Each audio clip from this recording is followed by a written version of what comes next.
Hi there, and welcome back to another video of the Twilight Imperium 4 browser app series. Today's video I'm going to be going over update 1.07. In this update, we have some pretty key changes with regards to 3 of the strategy cards that are going to make them streamlined into how the game really should be played. And we'll see this in the demo. The 3 cards are politics, trade, as well as technology. There's a few other changes, more minor, quality of life, bug fixes and whatnot, but I'll let you guys read that if you choose on your own. So I have a demo game here. We're playing as Alice as the L1Z1X Minet, so let's hop into it. The first strategy card that we're going to demo here is technology. So what has changed with technology? Well, if you've been playing the Twilight Wars app, you will know that right now this card is basically done all in one step. And this has caused 2 problems. The first is if you're playing the L1Z1X Minded as we are, if you research inheritance systems first, then you can't use it to exhaust and then research the second technology for free. Well, not for free, but free of prerequisites. You're going to have to spend the resources. So breaking this card down into its discrete steps will fix that issue. The second issue that this resolves is the Jolnar Research Agreement Promissory Note. So as it stands before the implementation of Update 1.07, it was not fair to the Jolnar player because the player with the note can wait to see 2 technologies researched instead of having to make the decision after 1 technology is researched, right? So if you don't use it after the first technology is researched, that means that window's gone, and now you can only use it on the second technology as it should be. There's also some nice UI changes. I'll just jump in and activate it here to show you how that works. So before you had to do this in like a specific order. You had to do the prerequisite selections first, then go back and do the technologies, then pick the resources. But now it doesn't matter the order you do this. So if I try to do resource selection first, that's fine. I can even click planet cards to just toggle them now. Trade goods I will have to undo still. And if I want to click, say, Theba here, then I get prompted to use this as a prerequisite or as resources. And then I can undo that selection as well. We can just freely click around which technologies we want to research without having to undo anything now. But I'm going to research inheritance systems as the first technology. That way I can show you that we can use it for the second. If I think I have to use resources here, the game will do me a favor and tell me that I'm not required to spend resources for the first tech. So I'll just confirm this. And now you can see that we have that technology has been researched, right? Inheritance systems. Now I can double click it and we can use it here for the second technology. So I have no propulsion, for instance. I can just go straight to light wave deflector, the 3 prerequisite.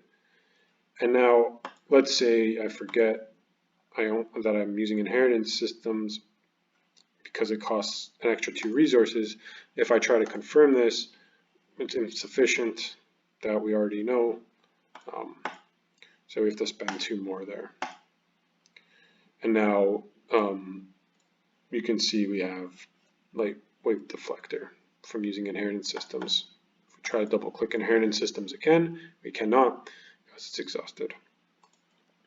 The game log also reflects this. You can now see the technologies are researched in the discrete steps. So that's technology. Now, I'm going to pass on the other players. That way I can go ahead and jump into another card. So we'll go ahead and end our turn here. And we'll log out of Alice's account because Bob is the one with the next card we want to demo, which happens to be politics. So what's different about politics? Well, a couple of things. The order is correct now. Before it was agendas first, speaker second, action cards third. The other thing, because we break these down into their discrete steps now, is we can undo politics selection because no information will have been given to us. If I go to resolve strategy, we're just choosing a speaker right now. There's no agendas. So I can undo this now freely. I'm clicking my action card deck. I have no action cards yet, but that'll come after I choose the new speaker. So if I choose the Emirates of Hakan, now I got my agendas and I got my 2 action cards. So I've chosen the speaker, I've automatically been dealt the 2 cards, and now I can do the 3rd step, which is to place these in the deck how I wish. And so that's politics now, reflecting how it should be done. Now there's one more technology, or one more strategy card I want to demo here, and that's trade. So just give me a moment here to pass the other players. Get back to our turn and we'll end it. Now we'll log in as Charlie, who has the final card to demo. So the last card to demo, as I said, is trade. So what's new about trade? Well, trade also should happen in discrete steps. Basically, right now, before the update, so everything happens all at the same time. But now, what's going to happen is to facilitate the opportunity for the active player to trade before each step is completed. All these steps are going to happen discreetly. Now you might say, oh, but won't this add more time to the game? Well, no, because there's no other users aren't being prompted in between these discrete steps, as you'll see. It's all the active player. So it's really the flow is maintained, I would say, and it's just really giving the active player the opportunities he should be presented with when utilizing the trade strategy card. So the first thing is to gain 3 trade goods. Right now we are at 10.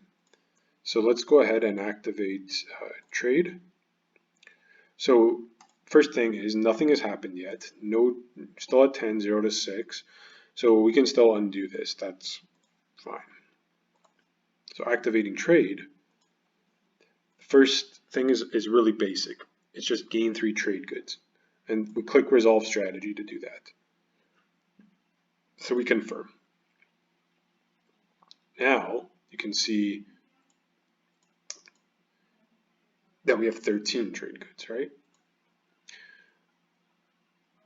So the next thing, if you look at the turn indicators, to replenish commodities.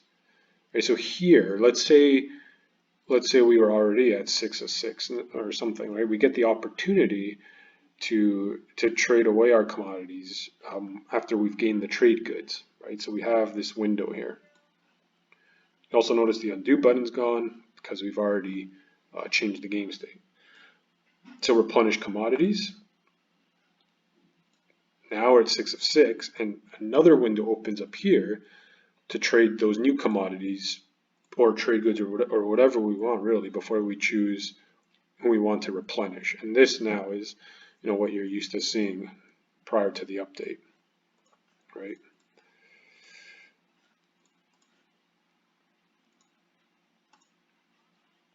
And that's it. So that's all discrete steps now for the players. And that's really the theme here of the update, is to break these strategy cards into their respective components in terms of those discrete steps. I think the only timing window this affects is if the Universities of Jolnar, after they research their first technology, there's that extra window that opens up for their promissory note.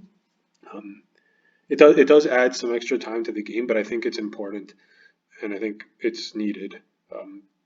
That was pointed out by one of our users in our Discord. I don't remember who pointed that one out. I do remember who pointed out the politics and trade stuff. So thanks to our Discord members there, because those are things we want to see implemented. We want the game to reflect how it actually should be played as much as possible. Of course, it's never going to be exactly the way it should be because of the nature of a scripted version of Twilight Imperium. Like just looking at the trade card, right? We trade agreement, it just makes it impossible. Like it's just too painful for the users. So I believe I've gone over the main components of the update that I wanted to go over.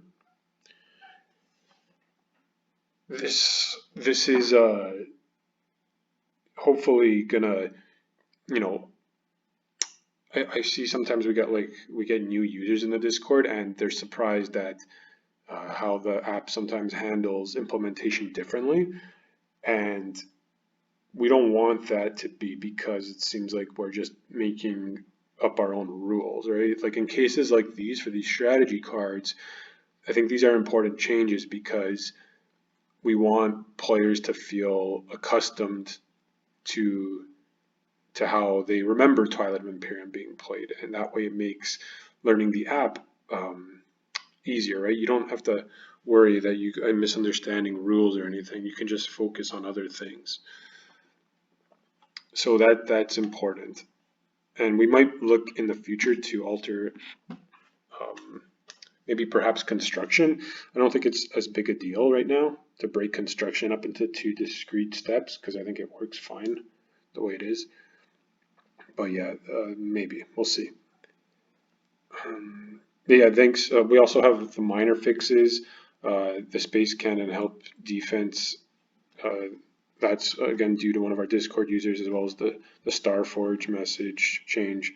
So really, like all these changes from this update are from our user feedback and bug reports. So it's a big part of how the app progresses with the people that help us to figure these things out. Because the more people who are playing and play testing, the more we're going to be able to improve the quality of the game going forward.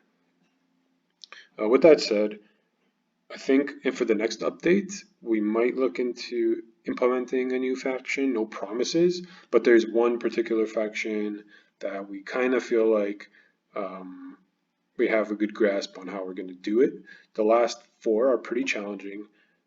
If you don't know, the 4 factions of the Vanilla 17 that aren't implemented are the Ghosts of Creus, the Necrovirus, the Yin Brotherhood, and the Mentat Coalition. So one of those is looking like a good candidate, maybe for the next update, or if not that, then probably the one after. But that's just a little teaser there.